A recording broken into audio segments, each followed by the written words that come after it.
Oui, bonjour, chers participants, tout protocole observé. Je suis Bertine de Gaïre, je suis la directrice régionale de l'ONU-SIDA pour l'Afrique de l'Ouest et du Centre. Et on m'a demandé de faire une présentation sur le contexte régional, la réponse au VIH-SIDA en Afrique de l'Ouest et du Centre et les contributions des partenaires dans cette réponse. Mais j'aimerais commencer par situer un peu la situation de l'épidémie en Afrique de l'Ouest et du Centre. Nous avons 5 millions de personnes vivant avec le VIH-Sida et dans la tranche d'âge de 15 à 25 ans, à 24 ans, les femmes et les filles représentent 68% de toutes les personnes vivant avec le VIH-Sida.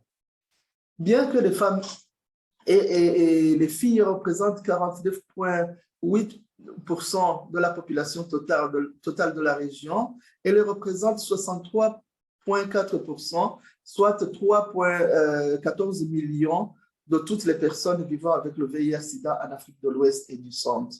La tranche d'âge, comme je le disais plus haut, des 15 à 24 ans représente le plus grand déséquilibre entre les sexes dans la répartition des personnes vivant avec le VIH-Sida, les femmes représentant 68% de toutes les personnes vivant avec le VIH-Sida dans cette tranche d'âge.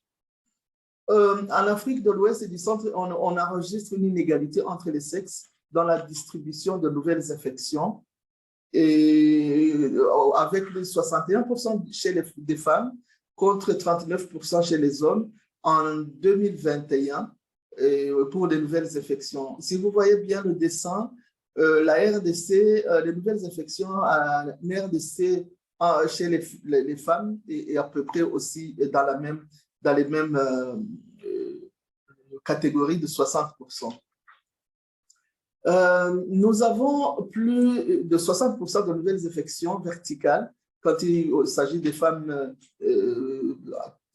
enceintes ou séropositives, et qui proviennent, toutes ces nouvelles infections verticales proviennent des mères qui n'ont pas reçu de traitement antirétroviral, contre 48% au niveau mondial. Ces 60%, c'est juste en Afrique de l'Ouest et du Centre. En 2021, 62% des nouvelles infections verticales proviennent des mères qui n'ont pas reçu le traitement antirétroviral pendant la grossesse ou l'allaitement, et 19% des mères qui ont abandonné le traitement pendant la grossesse ou l'allaitement, 14% des mères nouvellement infectées pendant la grossesse ou l'allaitement, et seulement 5% des mères qui étaient sous traitement mais qui n'ont pas pu supprimer le virus, supprimer la charge virale. Cela confirme que la faible couverture du traitement des femmes enceintes séropositives est le principal facteur d'infection verticale en Afrique de l'Ouest et du Centre.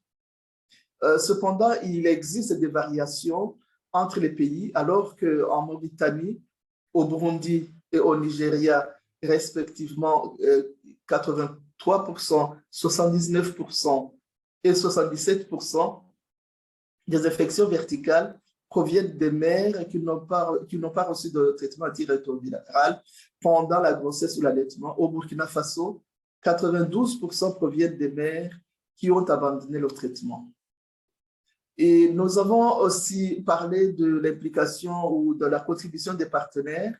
Et j'ai pris un texte du rapport global sur le VIH-Sida en 2021, et qui dit les réponses les plus réussies à la pandémie au VIH-Sida comprennent que les gens accordent une plus grande confiance dans leur propre communauté que dans les autorités gouvernementales ou les institutions gouvernementales. Et les organisations des communautés touchées doivent être traitées comme des partenaires à part entière, impliqués dans la gouvernance, la conception, la planification et à la budgétisation des réponses à la pandémie. Et elles ont besoin d'un appui technique et financier pour le faire efficacement. Et quand on parle de la contribution de la communauté ou de l'engagement de la communauté et des organisations de la société civile, ceci nous ramène aux cibles qui ont été, donc pour les communautés qui ont été adoptées lors de la déclaration politique de 2020, où on dit que 30% des services de dépistage et de traitement doivent être fournis par les organisations communautaires. 80% de la prestation de services pour les programmes de prévention du VIH-Sida pour les populations clés doivent être mis en œuvre par des organisations dirigées par la communauté, et 60% des programmes soutiennent la réalisation d'outils sociétaux et qui doivent être mis en œuvre par des organisations communautaires. Et en Afrique de l'Ouest et du Centre, pour appliquer ou mettre en œuvre ces cibles vers la fin du sida, nous avons des réponses aux enjeux du VIH pédiatrique en Afrique de l'Ouest et du Centre, avec l'implication des organisations de la société civile, dont le réseau EVA, qui est un réseau de pédiatres qui travaille vraiment principalement sur les aspects VIH pédiatrique. Nous avons le soutien au développement des plans d'action des pays, et notamment les pays qui sont membres de la coalition mondiale sur le sida pédiatrique. Nous avons aussi des mécanismes, le développement des mécanismes d'observatoire des interventions qu'on appelle CLM. Et nous avons aussi la mise en place d'études Stigma Index avec GNP+.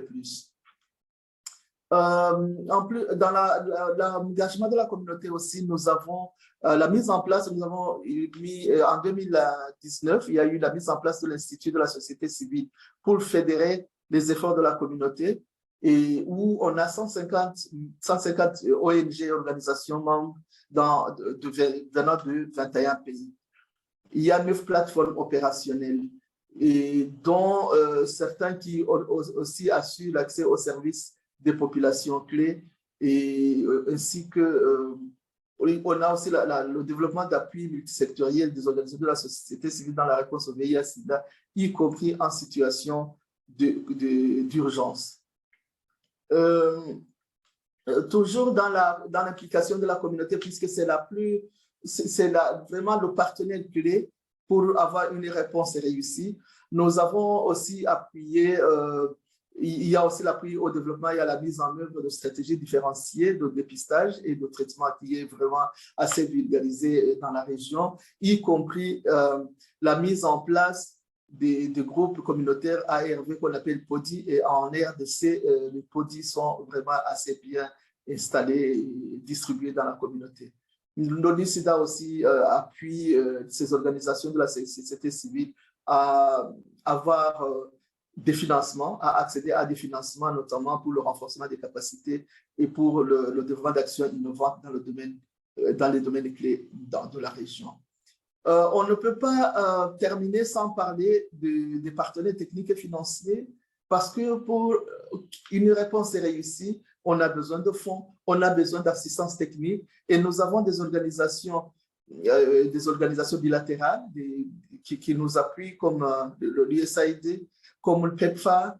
Nous avons Luxembourg qui a appuyé beaucoup, surtout les services différenciés en Afrique de l'Ouest et du Centre. Nous avons l'Expertise France qui appuie beaucoup en termes d'appui technique, des MSF qui souvent a beaucoup appuyé la RDC. Nous avons aussi l'appui des multilatéraux comme le Fonds mondial.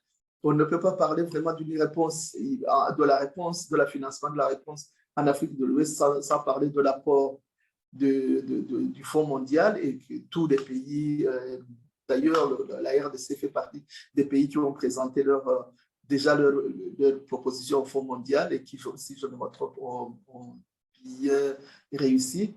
Nous avons aussi des gouvernements. Les gouvernements, on ne peut pas occulter l'apport des gouvernements, même si elle est assez, pas très grand, très étendue, comme les gouvernements s'étaient engagés à Abuja d'apporter 15% des financements de la réponse, et plutôt de la santé, incluant la réponse au VIH-Sida, mais quand même les gouvernements aussi donnent leur contribution. Il y en a même qui commencent à donner des contributions au Fonds mondial, et quand on fait le replenishment du Fonds mondial. Je vais m'arrêter là, mais s'il y a des questions, je serai prête à y répondre. Parce que si j'ai pris un angle seulement des femmes, plutôt des femmes et des filles et des communautés, parce que sinon la réponse, si on devait parler de toute la réponse au VIH/SIDA en Afrique de l'Ouest et du Centre, on serait là pour toute la journée. Je vous remercie et je suis prête pour toute question.